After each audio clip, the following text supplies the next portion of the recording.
Sanibonani molweni namkela ku TV ngeSixhosa.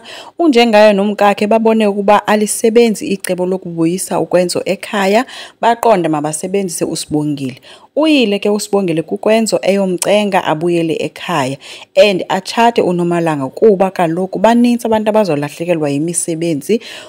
Wade wenza ke umzekelo ngoneli uba nguye ibreadwinner kowabo, so uzawulahlekelwa ngumsebenzi jike ke kowabo kulanjwe. So ukwenza umbuze uba yonke lento isukaphi naSibongile. Utshilo ke wathi oyena muntu ovakala ethetha ngokapha kuwe ngutata wam. Wathi kutheni kuthunywe wena? Wathi relaxa ke noba bangakuthuma mna andingeni. Sake ndibone uba izawuphelela phi nalento yabo. uSibongile kangakwazi ke uphika. And ukwenza uyamazi ke uSibongile uba ngumuntu onjani. So injalo.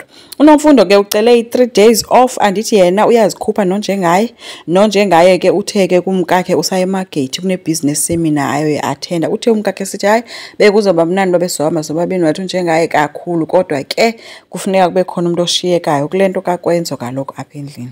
So baqhubeke bahlala kuphetheni ke uthe kunjengaye hey uyambona unomfundo ba kukhona umuntu ahlekisana naye and wonwabile.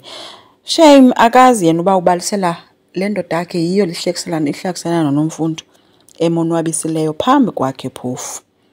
Uphetheni ke nonjengayo banethemba ke bazincokolelela uba uSibongile uzokwazi ukutshintsha uKwenzo ingqondo. Bathe besancokola ke bethi uKwenzo bayambona uba uconfused. Uthe unjengayo ufuneka nje amjonga apha emehlweni uKwenzo acela uxolo. Uthe esagqibotsho wangena uKwenzo wabe sesibuza uKwenzo uba ethi mna ndicela uxolo ngixolisele ntoni. Kulityala nawo ukulandela inhliziyo yam. Ayinguwe wathi inhliziyo ayiphakelwa landithi inhliziyo ifuna ifunayo. Unjengaye wakhalaza ke uba wena ufika uyangena nje apha endlini awubulisi so uthetha nje ayikho into kungayenzi. Uthi uKwenzo nifakelani ke ngoku uSibongile kutheni nizehlisa kangaka nide nithatha uSibongile nimnika ipressure eyoba makahambe ayocengana nam. Uphetheni uthe asimnikanga pressure koko nayo uyayibona lento uSibongile ba lento uyenzayo irongo. Ukwenza uthe ucela ukusukela ngoku bangaphinde bamfaka uSibongile.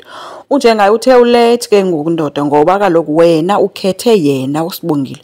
Watsho ethi uncamela ukuba nomsebenzi kunokuba uchate noNomalanga. Ukwenza uvele wamxelela ukuba nawe uyamthanda mosumama and akekho owema endleleni yakho ngoku wawumkhetha. Nami ke uSibongile ndiyamthanda and ndiyanicela ningemi endleleni yami. Unjengaye uthe uyamcela enze into eright achate uNomalanga ngoba yena noSibongile abafanelananga lento yabo ngeke isebenze uzifaka nje engxakini. Nophetheni ke wongeze ngelithi uza kophuka nje inhliziyo pha kuSibongile. Ukwenza uthe hayi ke kucacile ke uba ndithela amanzi emqolweni wedada apha kunye ayivakale into ndithethayo. Yena ke uthe angancama konke ngoSibongile nditsho imali. Unjengaye uthe imali iyaluthenga ulonwabo. Ukwenza uthe inoba kumhlaba wakho ke tata not kuwam. Uthe ke uncamela ukuhlupheka noSibongile angabi nakhaya kunokuba ahlale kwi-mansion abe sisityebi nomuntu angamthandiyo.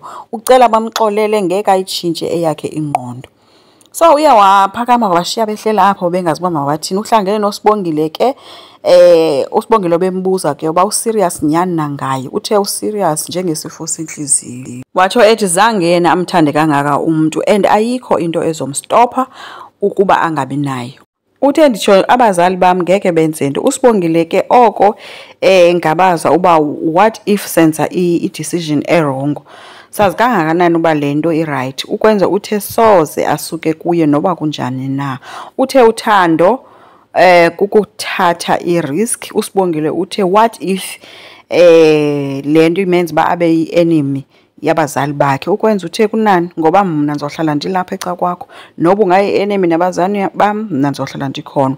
Wabe emxelele ukuba uyamthanda ethi ndiyakuthanda mambambo and uthe bona boyi-2 bafanelene and badalelwene. Uthe ke uthini ke Sibongile uthi uthini ke Sips. Kuvele kwangena ke unjengaye nophetheni besathetha wabe sesithi uphetheni uthini ke vele Sips nonjengayo besesithi thetha. Shame uSibongile uvele wangazi noma makathini kwathi cwaka. Kodwa ke siyamazi uSibongile uzovele akhethe icala lonje ngaye athi kuKwenzo makaqhubeka utshata noNomalanga kuba engafuni kubekho into embi yenzeka kuKwenzo nabazali bakhe. Enkosi ngicela siqhubeke, subscribe, like, singakhomenta futhi bye.